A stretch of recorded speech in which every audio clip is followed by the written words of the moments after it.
Hi, my name's Ian Wagner, and I'm going to be presenting on capitalism versus socialism in the eyes of mass media. So, to start off, the first question is, what is capitalism? And capitalism is an economic and political system in which a country's trade and industry are controlled by private owners for profit.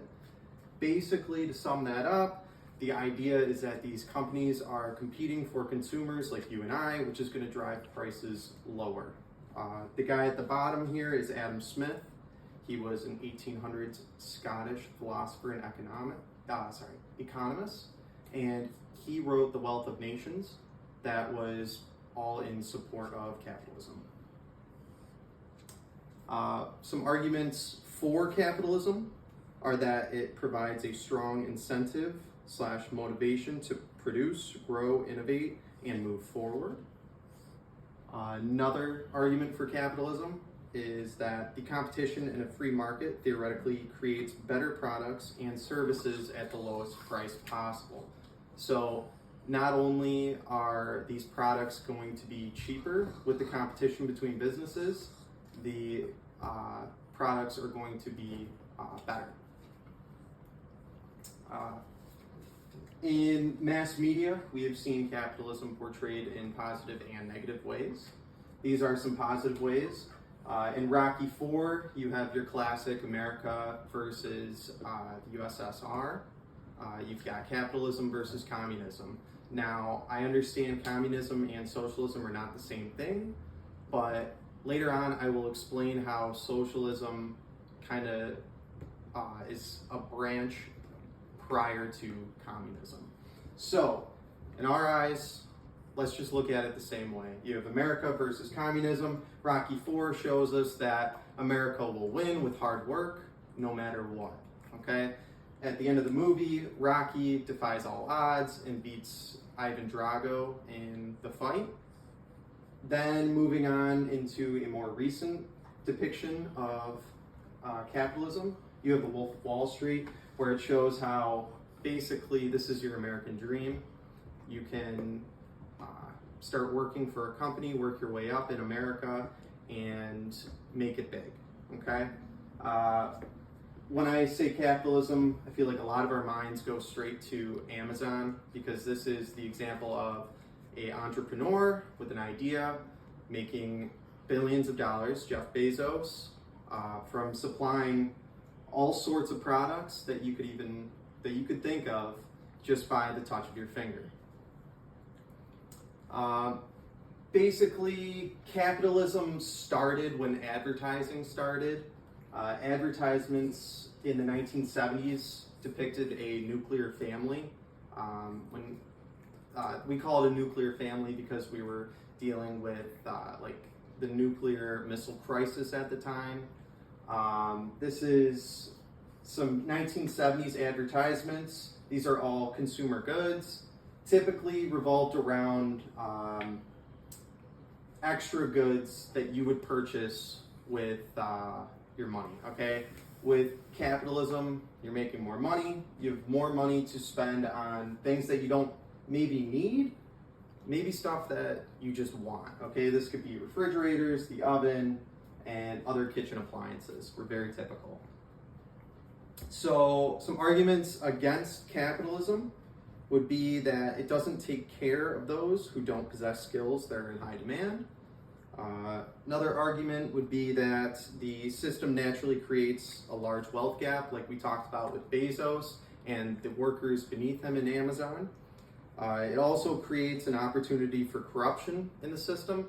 So lobbying politicians now have a chance to support businesses that would in hand support them.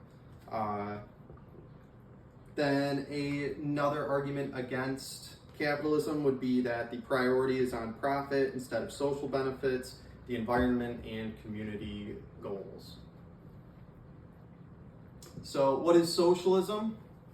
Socialism, on the other end of the spectrum, is a political and economic theory where production, distribution, and exchange is owned and regulated by the community. This guy here is Karl Marx, who was an 1800s German philosopher and economist. This is the verses between Adam Smith, okay? These two are going to be rivals. So Karl Marx believes that socialism is the way to go, and like I mentioned earlier, socialism is a branch prior to communism. To get to communism, Marx believes that you have to overthrow the government. That is the final stage before you get to communism. So some arguments for socialism is that workers will not be exploited for cheap labor anymore. Lot of arguments in the news, like, is Amazon fair?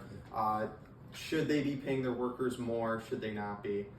Another argument for socialism is that the wealth gap will shrink and workers will have more leisure time. Marx's biggest thing was to decrease the amount of time workers spent in the factories and increase the amount of leisure time that people have. This viewpoint is a little outdated, since if we're talking 1800s, we're talking Industrial Revolution. This was before people had all sorts of protections in the workplace, okay? So in modern times, we are definitely a little more socialist than we were, say, mid-1800s. Whether that's good or bad, that's up for argument. So in mass media, these were two movies that came straight to my head that support socialism. That would be the movie Sorry to Bother You. This movie is about a telemarketing company where the people up top, or the elites, people beneath them, are not making as much money. They are all telemarketers at the same place. This is the main character here. He is involved in unionizing the bottom floors to overthrow, like I talked about with Marx, overthrow that company to make it more fair. It's a good movie, definitely worth a watch. And then another movie I thought of was The Platform. This one I didn't really care for, but the message is still there. So with The Platform, these people are in jail. There's like 200 and something floors. At the top, you have this random platform like this, full of food. You get 2 minutes for each level going down in the prison to eat as much as you want or can in that 2 minutes before the level starts moving down.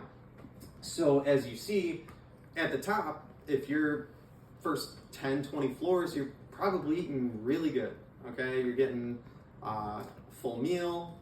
You can choose what you want. By the time you get to level 150, you're probably gonna be chewing on chicken bones, okay? So that kind of depicts the wealth gap that we're talking about. The top is the elites, the bottom are the poor, the abused, and this is what Marx wanted to get rid of. Some arguments against socialism would be that history proves that socialism is inevitably going to result in a disaster. That would be USSR, Venezuela, even China, with Mao's Great Leap Forward that ended up killing millions of people. Same with Stalin in Russia. A lot of the arguments go saying that like infrastructure cannot move forward if everyone's doing the same thing. In any society where everyone holds equal wealth, there can be no material incentive to work because one does not receive rewards for work well done. And then that is